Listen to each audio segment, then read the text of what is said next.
इतकी एक 14 पैकी एक कोमल जाती भुंग्याची, म्हणजे सात्विक. हे तर अमृताचा स्पर्श झालेली भुंगे होती.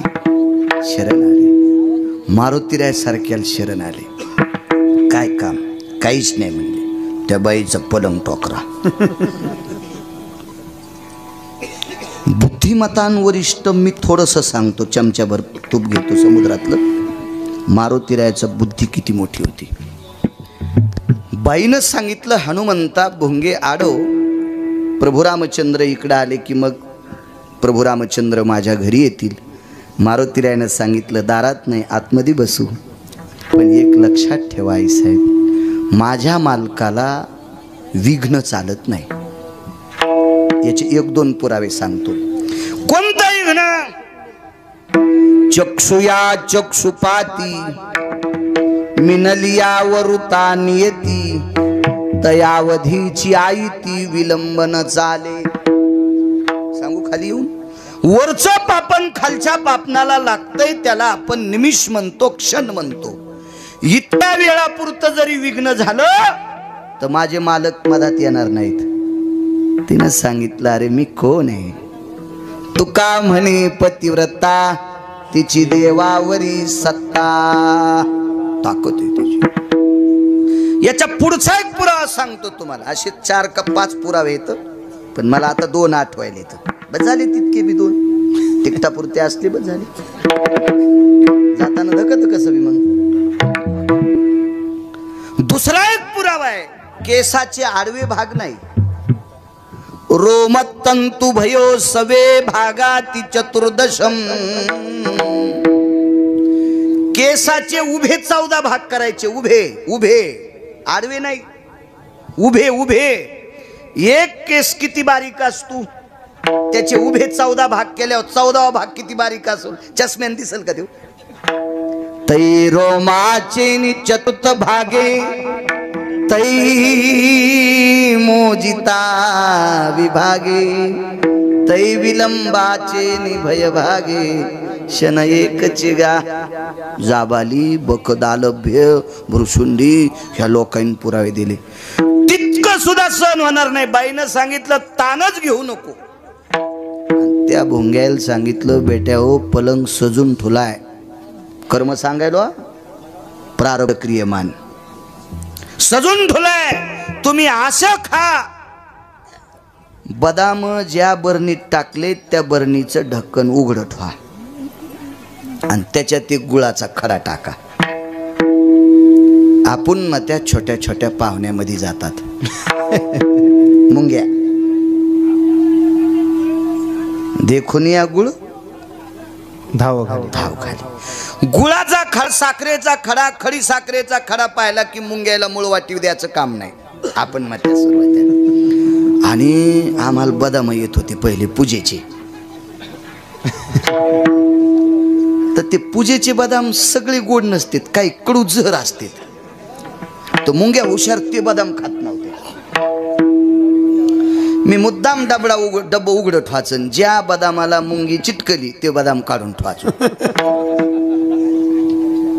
तुम्हाला एक माहिती आहे का, पोपट त्याच आंब्याला चोंच लावतोय, त्याच्यातला गोडवा विशेष असतोय. जेवताना तीच करंडी खाची. काय त्याच्या चोंचीस ती ताकद असेल, काय काय ते प्राणी मात्राला विश्वाच्या मालकानं दिलेलं ते वरदान. बदाम जर मुंगीनं पूर्ण खाल्ला तर वाटतच नाही बदाम संपलाय. जशाल तसं वरून टरकल, दाबल्यावर कळत तू काहीच नाही. तसं चट मधलं खाल्लं, टरकल ठुलं पलंगाच. 52 चंदनाच्या चौरंगाची पाय होती. 52 चंदनाची पाय होती पलंगाला. चट खाल्लं. धार दिवशी तो रावण खाली पडला. आनंदाची आबूक ठोकली पंढरपुरातल्या मालकानं, वाचलो रे. आणि मग मारुतीराय, चला आंघोळ करून घरी जाऊ. मारुतीराय म्हणले, आंघोळ नंतर, आधी त्या बाईच्या घरी चला. मालक म्हणले, अरे एक रावणानं अशोक वाटिकेत ठुली तर मला किती जगिता येते, पण 7व्या अवतारात मला दुसरी करता येत नाही. मर्यादा पुरुषोत्तम आहे, सूर्यवंशाची रीत आहे. आणि मी जर या वंशाला दूषण लावलं या अवतारात, मी बंदिस्त आहे. तर आहा कटा त्याचे करीती वंशी दुराचारी पुत्र झाला. शाप देते पितर, शाप देते, नाही करणार. मारुतीरायाने सांगितलं देवा नुसतं पलंगाला पाय लावला की पलंग मोडणार, आणि मोडा की मग तुम्ही तिथं थांबायचं नाही असं मी वचनबद्ध केलं. काय डोकं लावतो पवन सुता, अरे पतिव्रतेचा पलंग माझ्या पायानं मोडल, तिची देवावरी सत्ता नाही मोडत. मारुतीरायाने सांगितलं मी सगळं केले, तुम्ही ताण घेऊ नका, माझ्यावर विश्वास ठेवा, माझ्यावर विश्वास ठेवा. तर प्रभू रामचंद्र म्हणले तुला संन्याशाला हे आगावपणा करायची काय गरज होती, मागणं पुढं फुकटा उडत.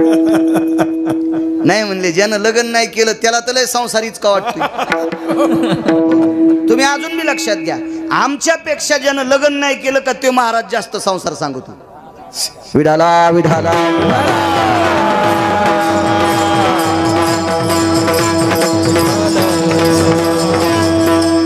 कारण ते काय असेल देव जाणे, ते देवानं त्यांना मेमरी कार्ड टाकलेलं असते. ते संसारावर जास्त बोलत आहेत, फक्त लग्न करीत नाहीत. असं मी खूप ठिकाणी लहानपणापासून कीर्तन ऐकतो ना. योग असा आला, तू काय कशा करता ऐका ना म्हणले मालक, हे जर करीत नव्हतं तर तुम्ही वाचत नव्हतात, हे जर करीत नव्हतं तर तुम्ही वाचत नव्हतात, तुमच्या करता केले. बरं चाल. मारुतीरावर विश्वास होता, पोचले तिथं. भगवंताला पाहिल्याबरोबर काय बाईला आनंद, जगाचा बाप आहे. बाहेरच्या दरोजापासून प्रभू रामचंद्राचा अंतःकरण तिला प्रणाम करीत होतं, प्रणाम करीत होतं, प्रणाम. ही प्रभू रामचंद्राची व्याख्या आपल्यासाठी पोषक आहे. ज्या अवतारात मर्यादा पुरुषोत्तम वृत्त आहे का, त्या अवतारात तिनं जरी प्रभू रामचंद्राची अपेक्षा केली असेल, पण प्रभू रामचंद्र तिला मायेच म्हणत होते. ही त्या अवतारातली ख्याती आहे. अंतःकरण तिला आई म्हणून पुकारित होतं. गेले ना अंगठा मारला पायाचा, पायाचा अंगठा मारला, कडकड कडकड पलंग मोडला, निघाले वापस. सव्य सव्य भागाशी दृष्टी ज्या येते, तिच्याकडे पाठ केली, तिकडे तोंड केलं. भगवान चाललात, माफी असावी, माफी असावी, माफी असावी, माफी असावी. देवानं पाहिलं नाही पण एक वरदान दिलं. या अवतारात मी बंदिस्त आहे, बोलीला वाल्मिक तैशेची करीन वर्तोनी दावीन. हा, मला त्याच्या पुढे जाता येत नाही, पण पुढच्या अवतारात तुला एक पत्नी म्हणून स्वीकारीन. तर 16,108 बायका केल्या. भागवत किती ऐकले तुम्ही? बरेच भागवतकार तुम्ही वाट पण लावले, म्हणजे त्याचं आयुष्य संपल्यावर गेले बिचारे, तुम्ही थोडेच मारले. पण 16,108 बायकांपैकी चंद्रसेना पुढच्या अवतारात कोणत्या नावाची बायको होती सांगता येईल का? पक्क आहे काय? म्हणजे असं त्याचा काही पुरावा श्लोक सांगता येईल का? नाही असंच का सोनाराच्या नळीवाणी फुकलं तिकडे गेलं? असं नाही, असं एरंडाचं गुराळ नाही सांगितलं पाहिजे. विठाला विठाला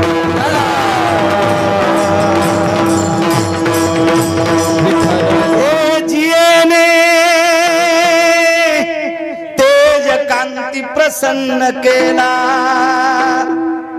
जिये चरुणावरती लोळला, तो पियुषाचा संचय ठेला, चंद्रसेना म्हणती तेला.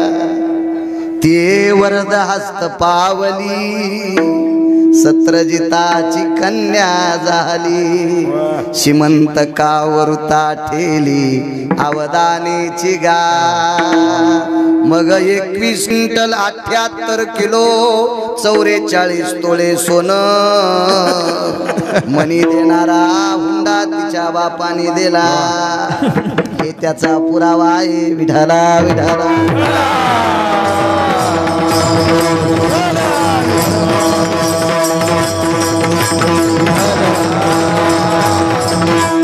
ऐकणारे माणसं इतके हुशार व्हावा की कीर्तन करताना काही माणसाकडे पाहिलं की कीर्तनकाराचं धोतर घामानं वलवावा, पटक्यातून घाम सुटावा, इतके हुशार पाहिजे तुम्ही. तुम्ही काही काही गोष्टी वाचिनत म्हणून पांचटायचं धकायला. विठाला विठाला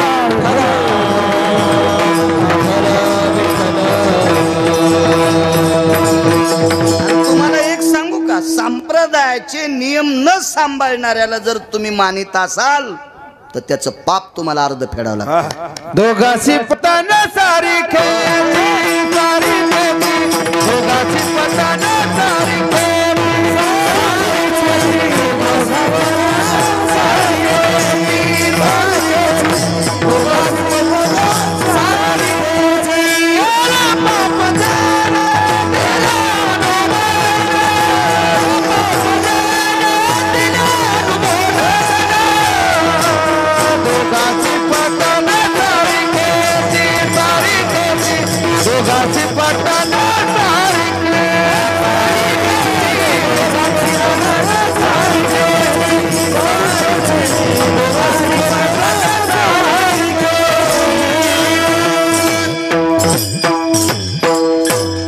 चांगल्यांच्या पुढं बस जा. कधी कधी माझं कीर्तन टाळलं तरी हरकत नाही, पण उद्याचं कीर्तन वयाची 75वी ओलांडली. 27 वर्ष झालं एकाही वारीला गैरहजर नाहीत गुले बाबा. 27 वर्ष झालं पाहतो. 27 वर्ष ही वारी झाल्यावर त्यांना निमोनिया झालता. कालची वारी झाल्यावर 75वी ओलांडली. 75वी तरी पण ज्ञानोबारायच्या 16 शेडगे दिंडीमध्ये ते चालत असतात. मी काही बोलत नसतो, पण तशा माणसाला चालता चालतात प्रणाम करीत असतो.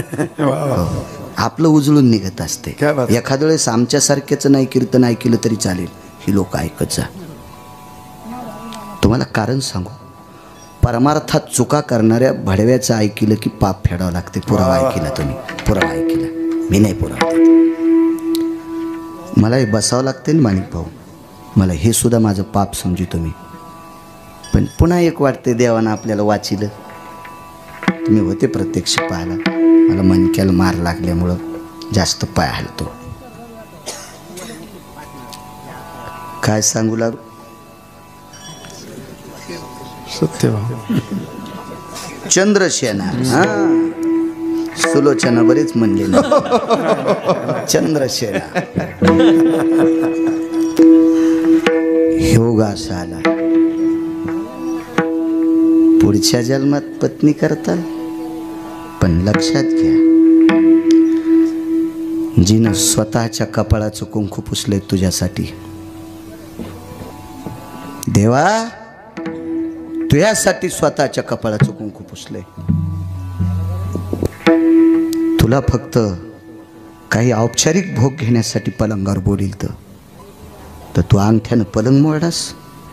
लक्षात ठेव, पुढच्या अवतारात जरी तुझी पत्नी झाली तरी पण याच अंगठ्याला जरा नावाचा पारदी बाण मारीन आणि तुला संपीन.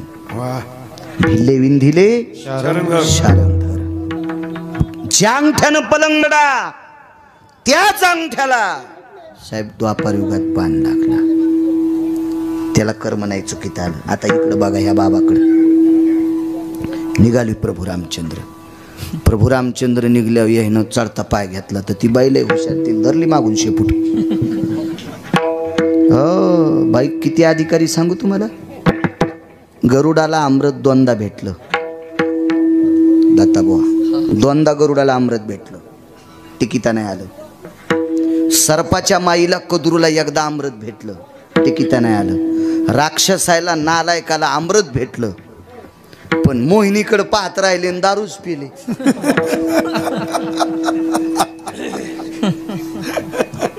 मोहिनीचे रूप धरी धरी घन श्याम ग, अमृताची साठ वाटी करी घन श्याम ग. क्या बात आहे, वा सुदर्शन, छान छान. हे त्या लेकरायचा आवाज छातीच्या वाढवा ना, हे तुमचं चांगलं केलं. ते तुम्हाला एकदा बी म्हणले आवाज वाढू नका. मी लय पक्वादे पाहिले की लाऊडस्पीकरवाल्याला 1000 खालून देते, आणि ते म्हणते कीर्तनकाराची गायकाची काशी करा, आमचाच वाढवा. लय पाहिले, एकदा तुम्हाला म्हणले नाही म्हणून तुम्ही मनान वाढा. रड्यावच माईनं पाच होय. तिला कळाव ना, सकाळपासून पेलं नाही, आता 2 वाजता पाजावं म्हणून. विठाला विठाला.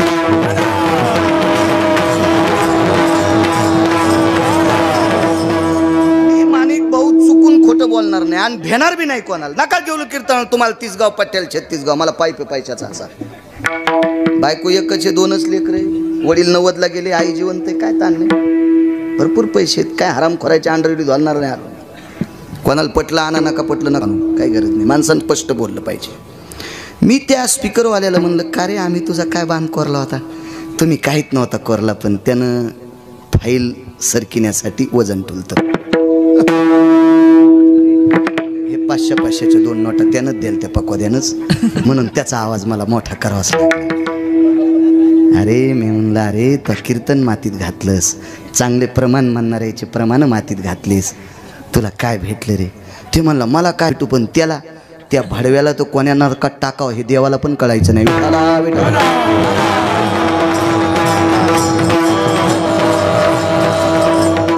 संप्रदायाचा नियम काय उतरेश्वर बुवा दत्ता बुवा? 1 नंबरचा आवाज वक्त्याला, 2 नंबरचा तुम्हाला, आणि 3 नंबरचा हा वारकरी संप्रदायाचा नियम आहे बरं का. माझा नाही. पण हे बिचारे काय नाही म्हणले, साऊंडवालं चांगले, वाढीव म्हणले वाढीत.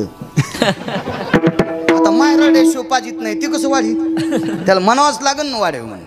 चांगलंय धरली शेपूट. हा अमृताचं सांगू लागलो. राक्षसायला अमृत भेटलं, देवाला नव्हतं भेटलं बरं का.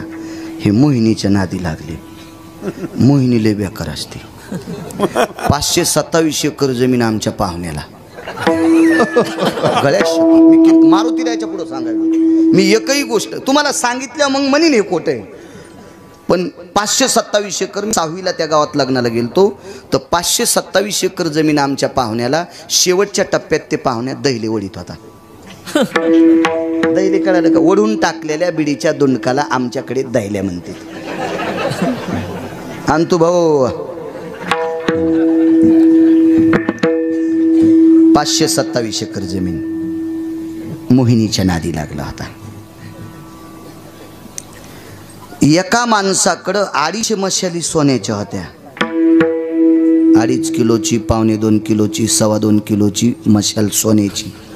गावरान तुपात जळत होती संध्याकाळी. घासलेटाचा दिवा नव्हता. शेवटी कांदान भाकर भेटली नाही त्याला. गंगाबाई नावाच्या मोहिनीच्या नादी लागला. तिचं नाव होतं गंगाबाई. त्या काळातली नृत्य सम्राज्ञी होती. हो, ती फक्त भेली निळोबा राहायला. ती कोणाला भेली? फक्त निळोबा राहायला. आणि मग ह्या गंगाबाई नावाच्या नृत्य सम्राटनी आणि गान सम्राटनी हिनं 250 मशाली सोन्याच्या ज्याच्याकडे, ज्याच्या दरबारात, त्याचा चुरा केला. चुरा बुकीत कांदा फळडा, चिंगळी उडून गेली. सरकलं इकडं तिकडं पांगडे. आणि मग एका लावणीकाराच्या लक्षात आलं अभंग किती श्रेष्ठ आहे. मधुर मिलन आज लाभला सुगंध सोन्याला, लावणी फुलली अभंगाला, लावणी फुलली अभंगाला, लावणी फुलली अभंगाला. मग ती गंगाबाई नावाची स्त्री निळोबारायच्या पाया पडली. हौदाची तुटी मोकळी केली, स्नान केलं आणि निळोबारायची श्रोता झाली. पण अगोदर ही नृत्य करत होती. लय मोठ्या माणसाला वाजलं. ज्याचा वाडा जळाल्या पेटल्यावर 4.5 महिने जळत होता. इतका मोठा वाडा होता. आपला नव्हता 2-3 मासडा. आणि तो भाऊ तुम्हाला नाही म्हणालो, तुमच्या इथलं तर दूध भाकर खाल्ली कसं म्हणावं आहे का नाही? ज्याचं मीठ खावा त्याच्या विरोधात कसं बोलावं? इतकी मोहिनी बेकार. अमृत भेटलं, मस्ताडे बेटे मद्याच्या नादी लागले. देवाला अमृत भेटले हे तरी कुठं शिस्तीत राहिले? देवाला सांगावं लागलंय मी वरून बाई आहे ना आतून बुवा आहे. मोहिनीचे रूप धरी धरी घनश्याम. भागवतात वर ना, मला वाटतंय समुद्र मंथन हे आता लय भागवत सांगायले. हे आता गिरगाव करायला डुबिनार. तुमची कृपा.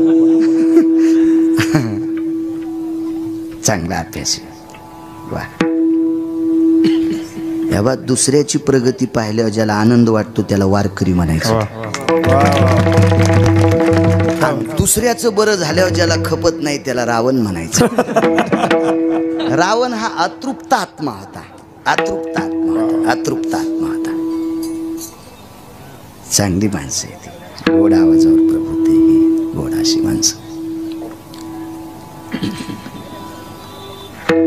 मोहिनी सांगू लागली ब्रह्मदेवाला खुनिलं ए 8 डोळ्याच्या तू इतका काय भुलला, मी वरून बाई येईन आतून बॉय, तरी वाल खिल्ले तयार केले त्यानं. हे जास्त अडचणीत नको, इचून निघत असतात. घरी गेल्या वाचा ना तुम्ही ते, दुसऱ्या एखाद्या पुराणकाराला विचारा, एकट्याचाच कौरव पिना पाडता. रे बाळू, नाही टिकीत आला अमृत. ह्या बाईनं अमृत स्वतंत्र व्याप्तीत आणलं. अमृताचा कलश प्राप्त करणारी जगाच्या पाठीवर, विश्वाच्या पाठीवर एकच बाई होती, चंद्रसेना. आणि अमृताच्या बळावर नवऱ्याला सांगितलं, चंद्र सूर्य येतोपर्यंत विधवा होणार नाही, चंद्र सूर्य येतोपर्यंत कपाळावरचं कुंकू कोणी पुसणार नाही. आणि मारुती रायला सांगितलं, हनुमंता तो भुंगे मारलीस? नाही म्हणले. आपण नाही मारली, बिलकुल नाही, आपण मारलीच नाही. ती बाई का दुसऱ्याच्या कोठ्यातलं शेण चोरणारी होती का? ती बाई शेजारीन उठायच्या आधीच फुलं तोडून न्यायचे, महादेवाला व्हायचे, माई झाली पूजा. वारे चोर सोसायटीचे अध्यक्ष, दुसऱ्याची फुलं चोरी तीन महादेवावर फुलं टाकी, ती गौऱ्या टाकल्याचं पाप लागन तुला. काहीतरी पुरावा आहे ना एक, आहे काहीतरी पुरावा. मला वाटतंय दगड मारल्याचं पाप लागतंय. हो, ये तितैसे दगड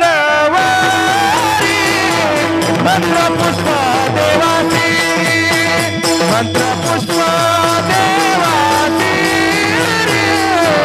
मंत्र पुष्प देवाची.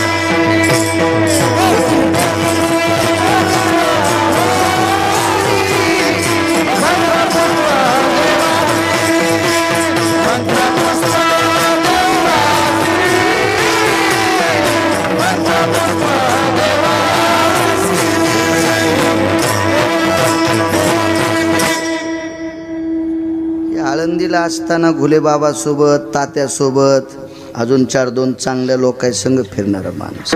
मागं माझजवळ बी होते, पण त्याला आता सांगितलं तुमच्या नदीला पाणी तिथूनच ऊस फिरवा. तुमची नदी आटल्यावर मग गिरगावकराकडे या. चैत्र संपल्यावर नद्या शक्यतो आटत येतात, माही नाही आटत. मग आपल्याकडे त्यांना प्रवेश. एक जण म्हणला, उत्तरेश्वरचा तुमचा काही वाद झाला का? मी म्हणलं, तू मिटवायला येतो का? तूच मिटेव ना. तू बायको 17 भाईच्या मिरच्या तोडायला चालली, तू दुसऱ्याच्या बिड्या वाढायला ना. आमचं काहीच काय असं दिन काय करायचं होतं. विठाला विठाला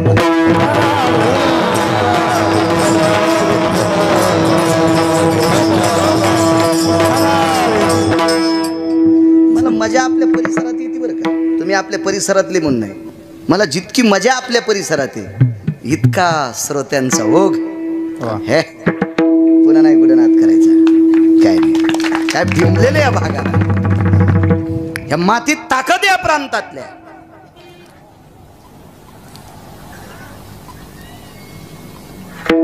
दुसरी अजून ताकद सांगू का? महाराष्ट्रातला पहिला शास्त्री या भागातला आहे. महाराष्ट्रात 3च शास्त्री आले, तेव्हा कोणीच शास्त्री नव्हतं. महाराष्ट्रात 3च शास्त्री, तेव्हा एकही शास्त्री नव्हते.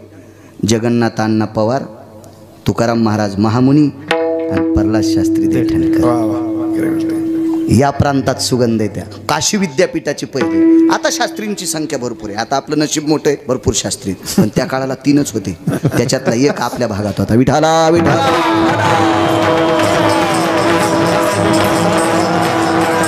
सामान्य भागे ज्या प्रांतातल्या बाईचं बाळंतपण करण्यासाठी पंढरपुरातला मालक येत होता, ठाकूर घराणा. ज्या घराण्यातले घोडे एकादशी धरायचे, गावकर ठाकूर घराणा. काय ताकद हो. आपला भाग किती मोठा सांगू मराठवाडा. या भागातल्या साधून यज्ञ केल्याच्या नंतर इटकरीचं लोणी तयार झालं काशी.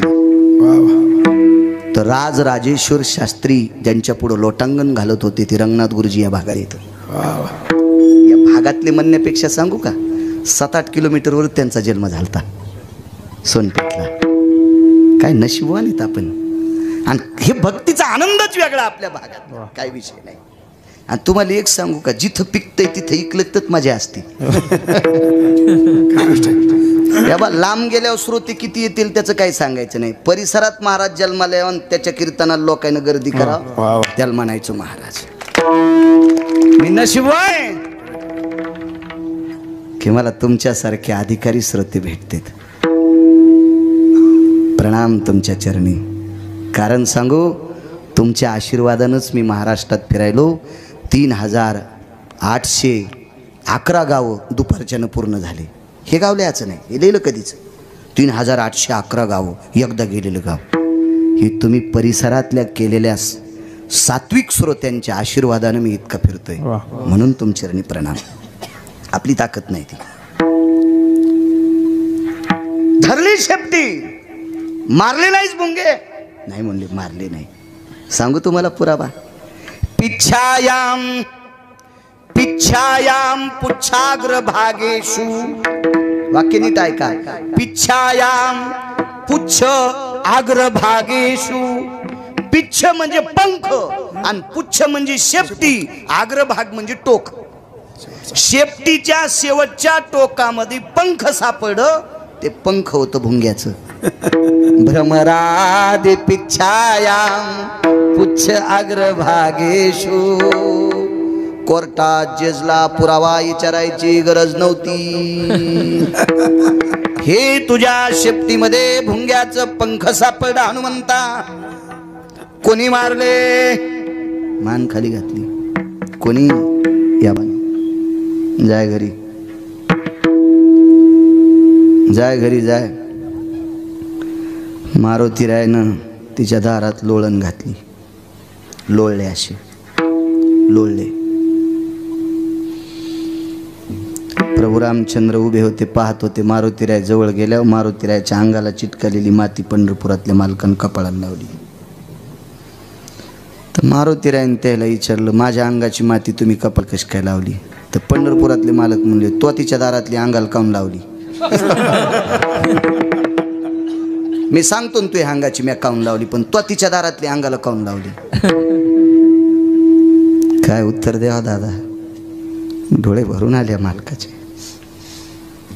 पंढरपुरातल्या मालकाला सांगितलं, प्रभू, सौभाग्यासाठी अमृत प्राप्त करणारी जगात एकच बाई होती, 34 नायिकापैकी चंद्रसेना.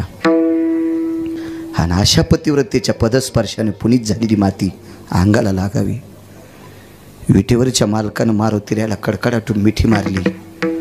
अशा पतिव्रतेचा मी अंकित आहे, म्हणून तुझ्या अंगाला चिटकलेली माती मी कपाळाला लावली.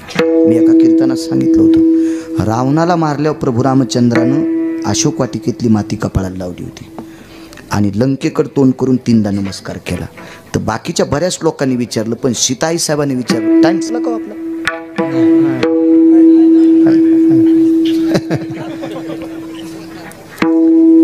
तर सीताई साहेबांनी विचारलं, जिथं मला 6 महिने 26 दिवस त्रास झाला, ती जागा अपवित्र आहे, मला त्रास द्याला, ती तुम्ही माती कपाळाला का लावली? जाऊ द्या. लंकेकडे तोंड करून नमस्कार का 3दा केला? ऐक ऐक, नवऱ्याचं प्रेत आपल्या अगोदर जळू नये म्हणून वक्षस्थळातून दुधाच्या धारा आल्या आणि रावणाचं पेती झिलं. अगोदर स्वतःचं शरीर जाळलं, मग नवऱ्याचं शरीर जळू दिलं. जगात एकच स्त्री, ती फक्त मंदोदरी होती. आणि त्या पवित्र स्त्रीचा वास लंकेत आहे. तिथं गेली सती, पण जिच्या पदस्पर्शानं ही भूमी आणि ती भूमी पवित्र झाली. म्हणून 7 कोटी घरं सोन्याची होती. किती मोठा रावण, ज्याच्या एका घराच्या चौकट 22.5 क्विंटल सोन्याची.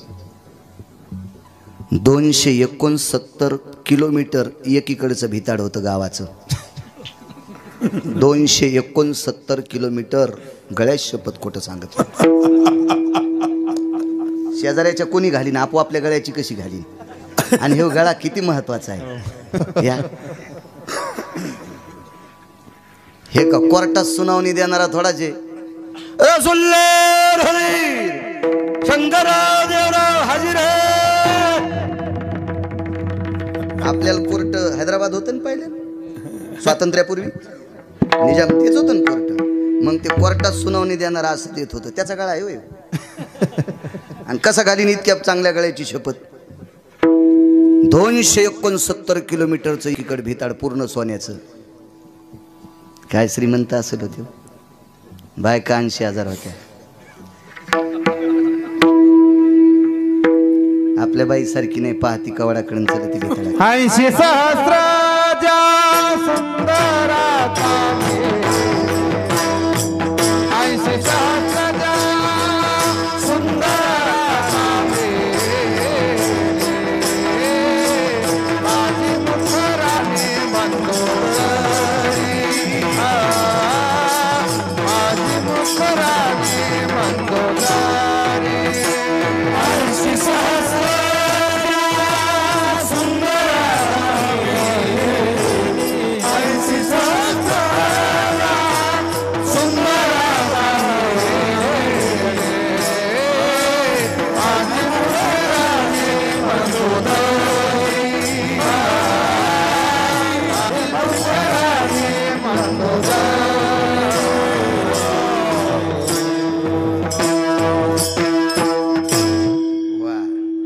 नाही सुधरू देत मला. 80 सहस्र सुंदरा कामिनी माझी मुख्य राणी मंदोदरी. 80,000 बायका, 1,00,000 पोर, 1,25,000 नातू. एक पोरग सांगू कसं होतं. आपल्याकडे मंत्र्याला पद किती असते. आता किती बीत कोणी कोण अण्णा पहा किती बी म्हणतात. कशी भेटते. लयच वर्षाच्या जवळचा असेल तर अण्णा 2. पण एका मंत्र्याला 222 पद, त्याला वाहनात सगळं 17 बाऱ्या बांधून आणलं रावणाच्या पोरात. म्हणून त्याचं नाव सत्रजित इंद्रजित पडलं. इतकं दाड होतं, इतकं दाड. याच्या पलीकडे सांगू तुम्हाला ते किती दाड होतं. पृथ्वी ज्याच्या डोक्यावर आहे त्याला शेष म्हणतात. आणि शेष एवढ्या मोठ्या बलशाली पोराला पोरगी देत नव्हता. चल देत नाही, पण पोरीच्या बापाच्या विरोधात त्यानं लग्न केलं. ते बिले रगील शेष. ते म्हणला जरी माया पोरीशी लग्न केलं तरी मी तुला मारीन. ते म्हणला मला मारल्यावर पोरगी विधवा होईन. बुक्का लावला तरी हरकत नाही, पण मी तुला मारीनच. आणि मारलंच. ते जावाई म्हणला मला मारण्यासाठी 14 वर्ष उपवास. अरे 14 वर्ष 27 दिवस धरीन, पण तुला मारीनच. मला मारण्यासाठी झोपायचं नाही, झोपणारच नाही. काय शेष बी काय पोरग असेल ते रावणाचं. असे पोरं 1,00,000 पोरं, 1,25,000 नातू, 80,000 बायका. तर सासरे किती झाले. 80,000. पण सासा नाही सांगता यायच्या. कारण जावायना 80,000 केल्या म्हणल्यावर सासरा 25-25 तर करीन. म्हणजे हे सरळ सरळ बोलायलो. मी काय तिथला सरपंच नव्हतो. चला रावणाला पोरं किती. 1,00,000. मग ज्यांच्या बापानं 80,000 पोरायला 11-11 नातवायला 7-7. मग सगळ्याचं गणित लावा. आमदारकीला याला कोणाच्या पाया पडायची गरज होती का. एवढा मोठा श्रीमंत रावण, पण कर्मे रावण क्षय पावला. प्रतिज्ञा काय होते राजू. समुद्र गोड करीन, स्वर्गाला शिडी करीन, आणि सोन्याला सुगंध देईल. तशा कल्पना नालायक होत्या, पण माणूस मोठा होता. ह्या कल्पना तिन्ही रद्द करण्यासाठी पंढरपुरातल्या मालकाला 14 वेळेस घाम आला. कारण ह्या कल्पना रावणाच्या रद्द करणं इतकं सोपं नव्हतं. कारण रावण रावणच होता. तुम्हा मला जन्माला घालणारा चतुरानंद त्याच्या इथले देवदूत होता. प्रातायति संगर्भ जायते देवतार्चनं पुनितो ह्यो चतुराननं मिमजय क्रतु जन्याजन्भयो जग्निरे सर्वरूपेशे यद्भवे शास्त्रयं प्रमुखो मुच्यत यज्जायतेन विष्टः सर्वस्थितं कुलदेवता कुलाचारो शिष्टाचारो सम्मतो यज्जायतं सत्ययं ब्रह्माभय जायते. हे रोजचा कुलाचार करायला ब्रह्मदेव सत्य लोकातून येत होते. किती चतुर ब्रह्मदेव. 2च वाक्यात सांगतो. माझ्या अंगठ्यावर जितके ठसे आहेत पृथ्वीवर जितके देश आहेत एकाही माणसाच्या ठसे माझ्या ठशासारखे नाहीत. हे तर तुम्हाला मान्य करावं लागेल. ऐका, इथं बसलेल्या याचा तरी ठसा माझ्यासारखा आहे का? नाही. किती चतुर असेल. पुन्हा एक चतुर सांगू का? 1,00,000 लिटर पाणी बसायची टाकी बांधा आणि त्या टाकीला डोक्याच्या केसासारखं छिद्र पाडा. काही दिवसाला टाकी रिकामी होती. पण एक उभी टाकी तयार केली आणि तिला 9 छिद्र पाडले, पण तिच्यातून मनानं पाणी बाहेर येत नाही. हे 9 छिद्र पाडले तिला 9. काय विद्वान असेल होते. किती विद्वान असेल, किती विद्वान. आणि तो विद्वान रावणाची तर देव झाला होता. काय श्रीमंत रावण तो. एवढी श्रीमंती त्याची. ह्या प्रतिज्ञा तिने खऱ्या करणार. पण पंढरपुरातल्या आणि काशीतल्या मालकाला माहित होतं ह्या प्रतिज्ञा चुकीच्या आहेत. आपली निसर्गाची पूर्ण व्यवस्था बदलून जाईल. रावणानं जर सोन्याला सुगंध द्यायला असता तर सोनं कुठं ठुलंय चोट्याला विचारायचं काम नसतं. पण वास घेतलं की कळालं असतं या कपाटात सोनं आहे, याच्यात चिरगुट आहे, चलो. एकच मुद्दा. फार अडचणीत हात घालणं काही चुनिगत असते. दुसरा मुद्दा बघा. जर रावणानं समुद्र गोड केला असता तर एक जण येडगळ म्हणला पाण्याची कमी नसती राहिली. पण अरे नालायका, समुद्र गोड झाल्यावर पाऊस पडला नसता रे. शारोदक भय सकल सुधा यत् प्रजन्यति जायन्ते तेजो कांतीन दिवा करो निशापति भय जायन्ते यत् संक्रमे जायन्ते ना यत् जायन्ते शितो भया उष्णोदक भय सकल सुदे वायुर्वेगं तदेवचं प्रजन्यस्तुं सकल सुदाना प्रजन्यस्तुं सकल सुदाना प्रजन्यस्तुं सकल सुदाना. मी 6वीला असताना संत जनार्दन विद्यालयामध्ये आम्हाला विज्ञान शिकवायला देशपांडे सर होते. ते मला म्हणायचे, बाळा उष्णतेनं समुद्राच्या पाण्याची वाफ तयार होती आणि ती वाफ आकाशातल्या ढगांना खेटली की पाऊस पडत असतो. आणि हे सागर जर गोड असता तर बाष्पीभवन झालं नसतं त्याचं. त्या पाण्यानं पाऊस पडत नसतो. यत् प्रजन्यति जायन्ते. नंतर इकडे आल्यावर कळालं गुरुजींनी 6वीला असताना सांगितलं, पण 10,000 वर्षापूर्वी माझ्या संतांनी पुराणात लिहून ठेवलंय. समुद्र गोडा होणं चुकीची गोष्ट आहे. चला, आणि स्वर्गाला जर पायऱ्या केल्या असत्या तर पाणी न टाकून जे पेतेत का ते आधीवरी गेले असते. बाळ्यावरी चढतानाच एक जणांना कष्टावडा असता, गिरगावकर थांबा आम्हाला जाऊ द्या. आणि महाराजायला सुरुवात झाल्यावर वरच्यांनी सांगितलं असतं तुझ्या संपल्यात, तुम्ही आता इकडंच वताडायनं फिरा. ही सुद्धा कल्पना चुकीची होती, चुकीची होती. एवढा कल्पना रंगवणारा रावण. भक्तीचं टोक जर बघायचं केलं तर शिवजीला प्रसन्न केलं. किती प्रसन्न केलं सांगू तुम्हाला. येने प्रसन्नस्तु जायो पंचाननम गिरिजा सांगेन दातृत्वम. गिरिजा म्हणजे पार्वती. सांगेन दातृत्वम. इतकं भक्तीचं टोक. पत्नी मागितली देऊन टाकली न. पण पोरग हुशार होतो गणपती बाप्पा, आईला सोडिलो. इतका भक्तीत श्रेष्ठ. तरी करमे रावण क्षय पावला. किती मोठा रावण लक्षात आलं. हे उग मोजकं सांगितलं तिळभर. रावण सांगायला किमान 1.5 वर्ष लागते माझ्यासारख्या येडपटाला. विद्वान माणसं 10-10 वर्ष सांगतील, रोज 2 तास. माझ्यासारखं येडपट 1.5 वर्ष सांगल. विद्वान किती वर्ष सांगतील. एवढा मोठा रावण. किती मोठ्या सीताई साहेब, किती मोठे राजा दशरथ, किती मोठे प्रभू रामचंद्र. पण कर्माच्या रेषेनुसार एका तिळा इतकं बाजूला सरकता आलं नाही. म्हणून पैठणचे मालक पहिल्या कडव्यात म्हणतात प्रारब्ध क्रियमान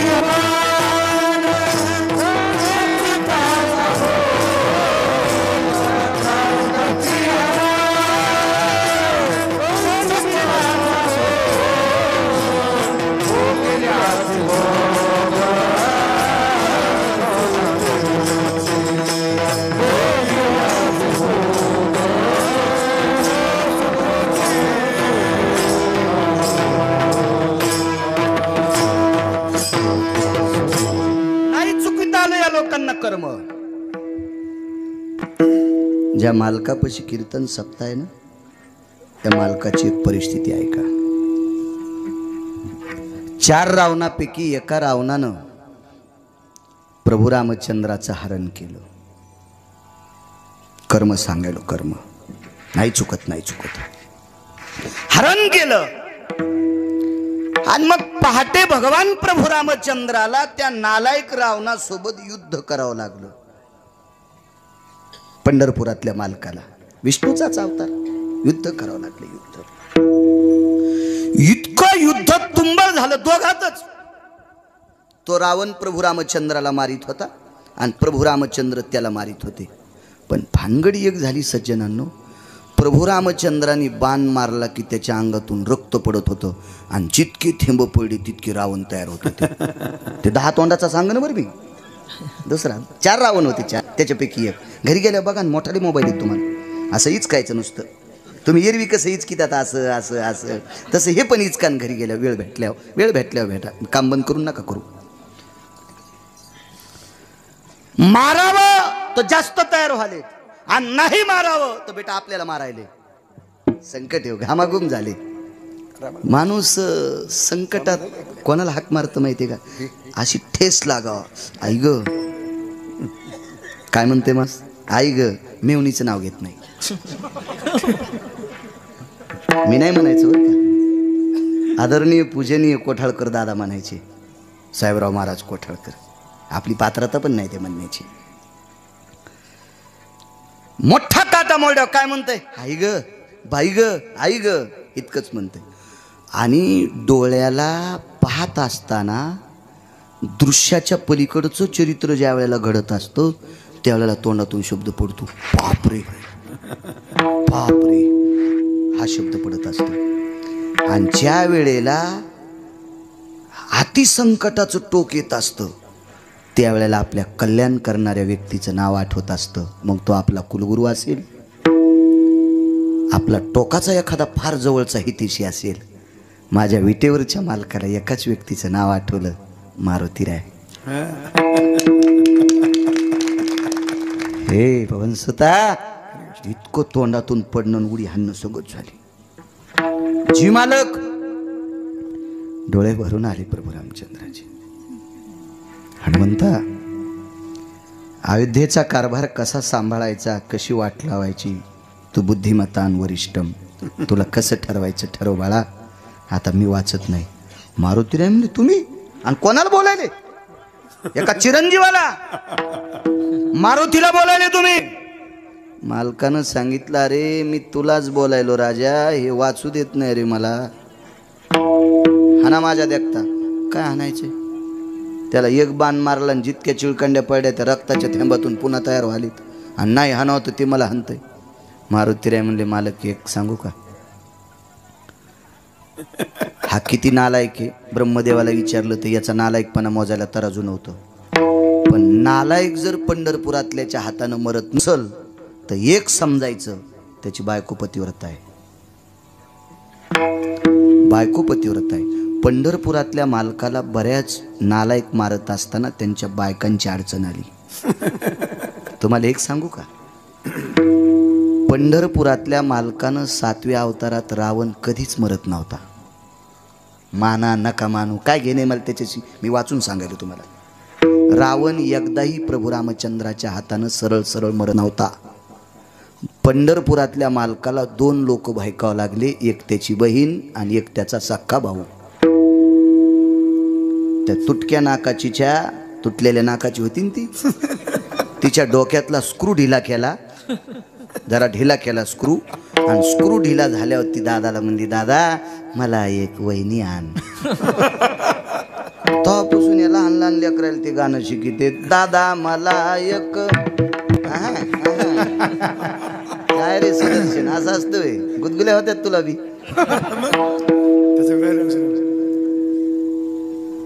भंग केला रावणाचा आणि बिभीषण फोडा. म्हणून बिभीषणाला माझ्या 18 मालकांपैकी एका मालकानं मूर्ख पदवी दिली. आपण नाही म्हणायचं बरं, पण मनशी बिभीषण शहाणा परी तो महामूर्ख जाना. मालकांचं वाक्य. आपली पात्रता नाही बिभीषणाला मूर्ख म्हणायची. का? कारण आपल्यापेक्षा जास्त चांगल्या प्रतीचं भजन बिभीषण करत होता. कारण सांगू तुम्हाला, इथं बसलेल्या कोण्याच माणसानं पेटलेला अग्नी भजनानं इजवायचा, मी मरूस तर त्याच्या बुटालाच पालिश करीन, नाही तर त्याच्या बुटाचं मंदिर बांधीन. पण बिभीषणानं घर जळूच दिलं नाही. प्रतापे सबळ नामाची तुका म्हणे अग्नी झाला से शीतळ. प्रतापे सबळ नामाची अख्खी लंका जळाली, पण बिभीषणाचं घर जळालं नाही. हा पुरावा ओरिजिनल शपथ पुरावा. आग लगी लंका में हलचल मचाई, विभीषण की कुटिया कैसी बचाई रे. एकट्या घर विभीषणाचं घर जळालं नाही. का? तो भजन करत होता. आपलं भजन तितकं पावरबाज नाही म्हणून आपण विभीषणाला नाव ठेवणं चुकीचं आहे. तो मालकांचा पुरा आहे, त्यांचा अधिकार आहे, अधिकार आहे त्यांचा. असो, रावणाची मंदोदरी सात्विक आणि सदाचारी पुण्यशील स्त्री होती. तिथं 5 पतिव्रतेच्या यादीत आहे. कोणत्या कोणत्या होत्या 5? सीता, अहिल्या, तारा, द्रौपदी, मंदोदरी. ह्या 5 पतिव्रता.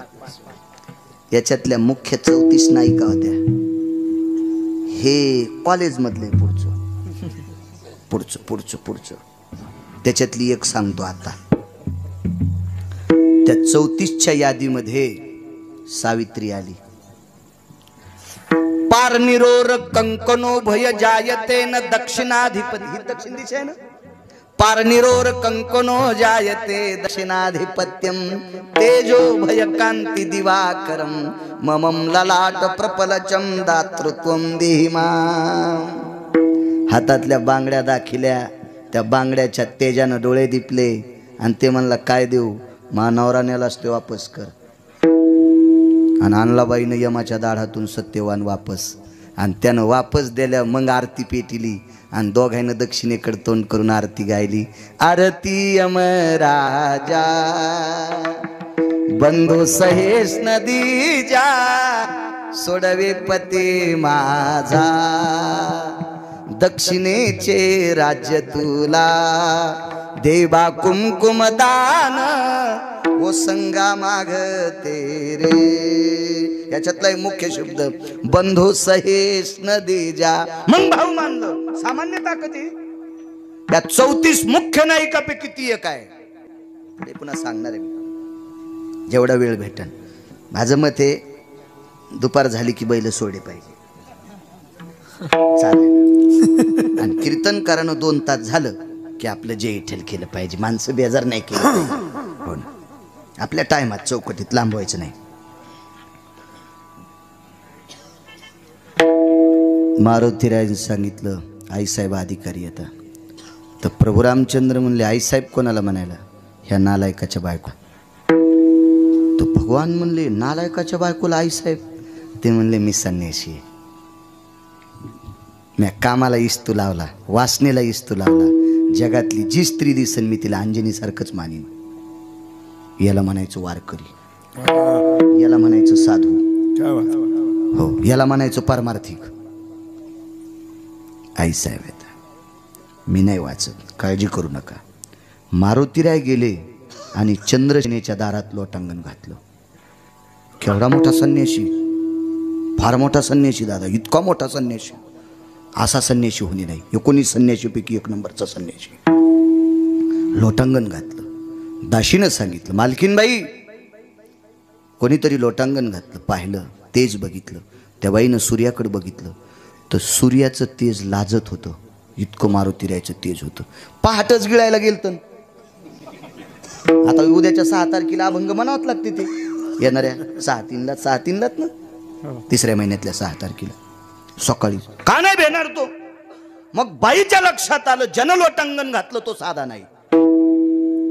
बाईनं प्रणाम केला. ती बाई फार अधिकारी होती. कळून तुम्हाला किती अधिकारी होती? तर 34 नायिकेपैकी एक होती. याच्या पलीकडे सांगू का, या 5 पतिव्रतेपेक्षा एक काकण शिल्लक होती. ती काय मही चुलती नव्हती, मही कोणी पाहुणी नव्हती.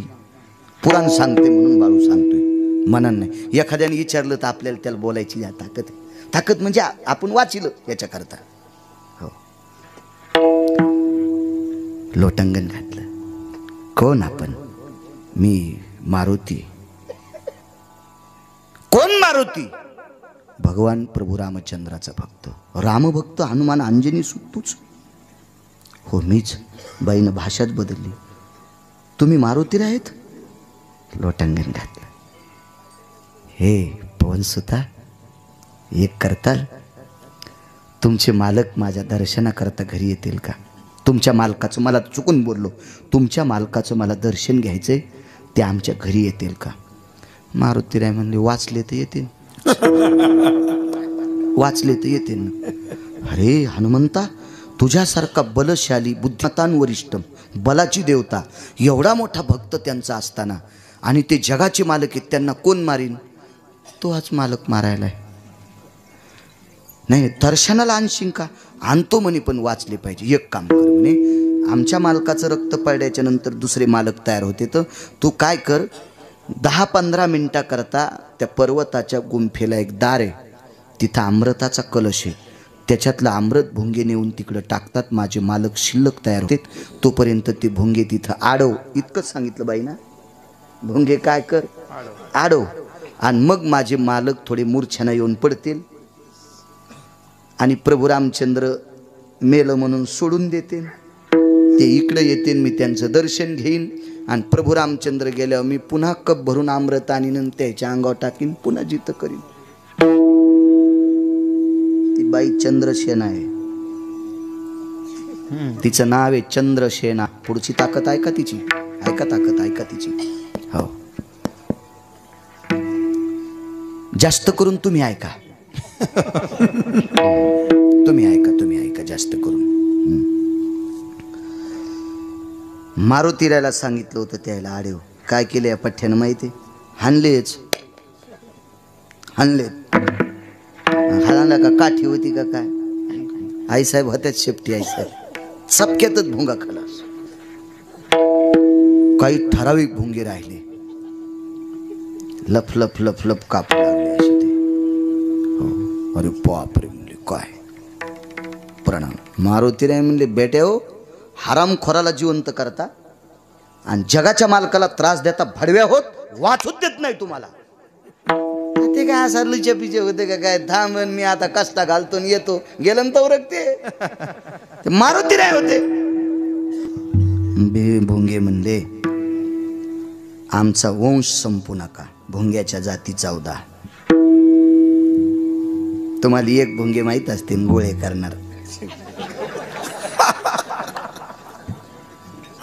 अण्णा तुम्हाला काय माहित? गोळे करणार भुंगे. भुंग्याच्या जाती 14. माझ्या शिक्षणाच्या काळात एक कविता वाचली मी. एक चांगलं सुभाषित होतं ते कालिदास. कोणी एक विचित्र पुतळा जे वावयाशी बैसला, जेविता जेविता पात्रे चिनी भक्षिला. 14 जातीपैकी एक भुंग्याची जाते, ती फक्त फुलाचा मकरंदच खाती, दुसरं काही खाऊ शकत नाही. पण तो भुंगा कमळाच्या झाडावर सूर्योदय झाल्यावर बसतो, कारण कमळ सूर्योदय झाल्यावर उमलते. कमळाच्या विशिष्ट प्रकारच्या जातींचं मला नाव माहीत आहे, पण अजून काही जाती आहेत तिथपर्यंत मी पोचलो नाही. मला फक्त 9 जाती माहीत झाल्या. त्याच्यापैकी 8 जाती वरी तोंड करून उमलतात मला माहीत झालेल्यापैकी, आणि एकच अशी कमळाची जात आहे, विरोधात आहे. सूर्य उगवल्याच्या नंतर उमलतात त्या 8 जाती, आणि सूर्य मावळला की मिटतात त्या 8 जाती, आणि सूर्य मावळल्याच्या नंतर रात्री उमलतात आणि खाल तोंड करून उमलतात ते ब्रह्मकमळ आहे. त्याचं तोंड वरी नसता, खाली तोंड आहे, खाली तोंड आहे त्याचं ब्रह्मकमळाचं. चला मग सूर्य मावळला की कमळाचे पाते असे मिटतात. चांगल्या लाकडाला भोंगा लागूच नाही आणि एकदा का भोंगा लागला तुम्ही काही करा कवाडाचं पीठच नाही कष्टाचा